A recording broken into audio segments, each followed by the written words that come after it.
That's me waking up.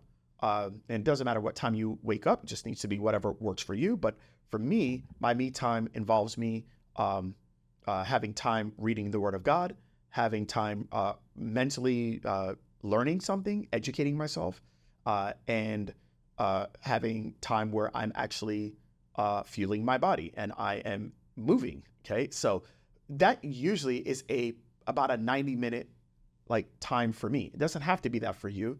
If you don't have time, when I'm not in a challenge or like a strict routine, that could be 20 minutes of reading. That could be 20 minutes of meditating or praying, and that could be 20 minutes of movement.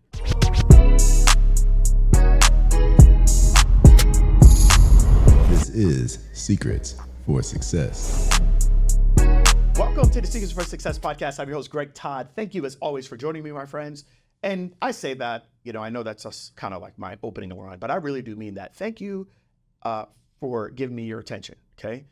Because I think attention is as important. Actually, it's more important than money because attention is time, right? And so thank you. I just want to say thank you so much from the bottom of my heart. All right, today I want to help you get back more of your time, and I want to talk about how to leverage everything.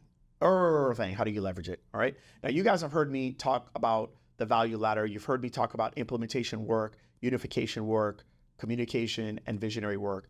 And I'm thinking of my day that I had 2 days ago. And I'm thinking of how, even though it was a long day, it was a leverage day. And the reason why I'm able to work 2 to 3 days a week today and have the impact and make the income that I make is because I've tried to focus on doing as much leverage activity as possible, okay?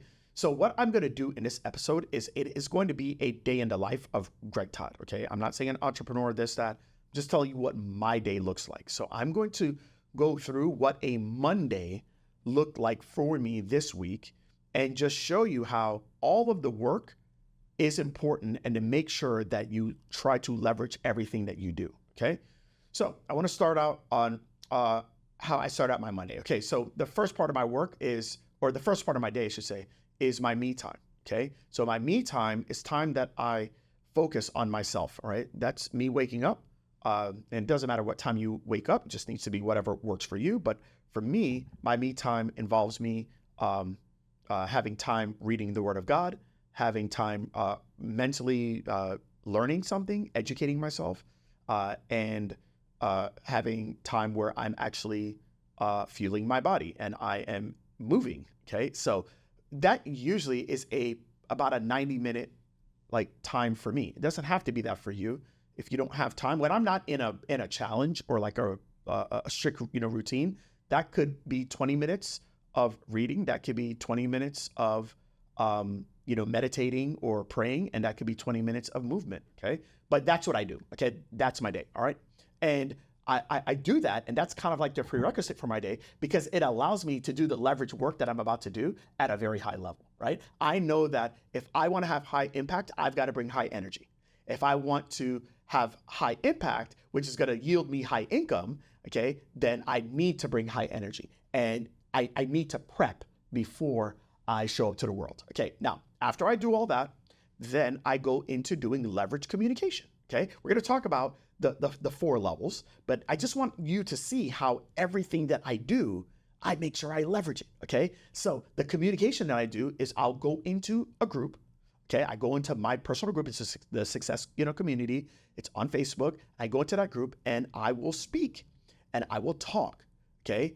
And it's whatever's on my mind. That's where my content, that's where it germinates from, okay? That's where it starts. It starts in that group. So I come up with ideas, okay? And you'll see a lot of the podcasts that I do is based on the content that I'm doing in that group. I see how the content lands with the audience first. And when I see that it resonates, then I know I could bring it on my podcast. Then I know I could bring it in my emails, okay? So that's what I do, all right? And it's the fastest way for me to be able to do communication work. Why? Because I'm not saying, oh, cut. I'm not saying, oh my gosh, my face looks terrible. I don't care, okay? I got baggy eyes. I got crap in my eyes. I might got some gook out. It doesn't matter. My breath might stink. It doesn't matter. I just put it out there and I see if it sticks with the audience. That's leverage communication. It's one to many, but then the ones that stick, I then take that content, and then I bring that to the rest of my audience, whether it's on Instagram, through emails, it's through text, it's through podcasts. Do you guys see how 10 to 20 minutes of leverage communication doesn't just help the 100, 200, or 300 people that listen to it live on Facebook? It actually then resonates to everybody else. It's tens of thousands of people through the other platforms. But I use that as my testing ground, okay? And those people get the raw version of me, okay? Now, the beautiful thing is that I know those people accept the raw version of me because they're in my world and they love that. They actually like that more than this. So, okay, so that's what I do. That's leverage communication, all right? All that's happened before 8:30 in the morning, okay? Now, I come to the office. The first thing I did at the office is I did a meeting, okay? But the meeting was a meeting with my team. And let me show you how I do a meeting. And in the meeting, I make sure that we know this is what we're going to be doing for the rest of the week, the rest of the day, and what's going to be your focus 3 or your focus 5, okay? So I make sure that my meeting is leveraged so that I'm speaking as a leader of the company, as a leader of Smart Success Healthcare, and that everybody understands this is the thing I want us to focus on this week, okay? So this is what we're going to focus on, and this is what we're going to focus on, and that's it, boom, okay? So it's a leveraged meeting, okay? So that's what I do, all right? So I did that. That's we finished at before 10 a.m., all right? Then I had someone who actually flew in to be on the podcast, okay? So this person flew in, they were on the podcast, and that was a leveraged version of communication, right? So even though it was me and this person talking, it was actually Garrett Saltpeter, okay? And we were talking on the podcast. You probably already saw the podcast episode that I did with him, right? But we were talking. I knew that was going to be leverage. Why? Because it wasn't just going to be that we're doing a podcast for me to serve to my audience. I know that Garrett is going to use that podcast to serve to his audience as well. So it's going to be leverage. People that are in his audience are going to find out about Greg Todd. People in my audience are going to find out about Garrett and Newbie, okay? So I knew that it was going to be a leverage version of communication. Can you follow me so far? All right. So I did leverage visionary work. I did leverage communication via my Facebook Live and via my podcast. All right. Now I'm getting ready for my classes. Okay. So what I do is I usually will prep any of the questions that come in for my coaching. I'll prep for about 30 to 45 minutes for these questions so that I'm able to have really direct answers for my clients. And I'm not just thinking about it like right there, on the fly. Okay. So I do that about 30 to 45 minutes prior to my call. And then at 12 p.m., I have my coaching call. But my coaching call is not one-to-one coaching. It's a leveraged call. Coaching is implementation for me. If you're being coached, that's visionary work for you, okay? But for me, I'm doing coaching. But what many of you that are coaches do is you do everything one-to-one. That is not leverage, okay? You're going to run out of time. In the first call, probably had about 10 people on the call, okay? It's a leveraged call. After the call, we take the call and we make sure that the call is being fully transcribed so that now we can take all of those questions and we can leverage it even more and put it in a different part of our software platform where people now have those questions as questions that are answered for them forever. So now it allows us to leverage our information library, okay? That's a leveraged implementation, okay? The next call, I had probably about 30 people on that call, and that's for my Platinum Mastermind. Again, it was a leveraged implementation. So yes, it's a lot that I did in the day, but it was all leverage work. And so I just wanted you guys to see there's 4 different types of work that you can do. That's your magic time, okay? That is implementation, it's unification, that's communication, and that's a visionary. But you must do your best. All of the work is important. You must do your best to make sure that as much work as you're doing it with an L next to it. Is it leverage? Communication of where I'm talking to one person is not leveraged, okay? Communication where I'm talking to many is. Communication to where I'm doing it in one platform is semi-leverage. But the communication where I'm doing it to one platform, but it's going to be repurposed to other platforms is super leverage.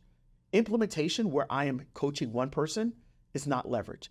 Implementation where I'm serving many people at the same time, and I'm using those answers that I'm giving to then have as another way of people to get that information from me without me having to repeat myself again, that is leveraged, okay? I talked about what I did in the morning. That's my me time. Everything that I just talked about with you was called my magic time. And then when I went home, it was messing around time. It was messing around time. I watched Wimbledon. I watched some of the replays of Wimbledon. I think we watched a movie on Netflix. I chilled out with my kids, and that was it. Messing around time. Okay. And you guys, what I try to do is for the time that I'm working, I just try to have it as leverage as possible. And that's a reason why I'm able to put on average anywhere between 20 to 25 hours a week, overseeing, multiple, ventures. That's really it. Even though most of my time is with SSHC, I'm still dealing with the other things as well. But that's the key. That's how you got to do it. And so I just want to leave you on this podcast episode asking yourself, like, what are you doing with your time? Number one, are you even budgeting and tracking your time?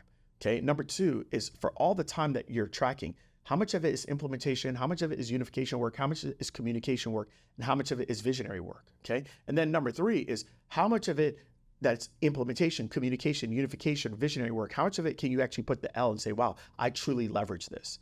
Okay. That's what I want you to think about. That's the way I want you to kind of start to get really intentional about what the heck are you doing with your time, and is your time truly leveraged? So I hope that helps you. And by the way, if you need a way to be able to start to jot down your time and say, this is what I'm doing with my time, this is how I'm managing it. If you don't have the GT Planner, I would highly advise you to get it and use it. Now, the planner's $30. So if you can't afford that, well, that's a whole nother thing into itself. But if you can't afford that, then get out just a notebook and start to what I do is every 20-minute blocks, okay? What did I do during that time? Was it I? Was it you? Was it C? Was it V? Was it implementation, unification, communication, or visionary? Was I messing around, or was it just me time that's actually making Greg a better version of himself, okay? I hope that helps you guys. Love you. Till next time.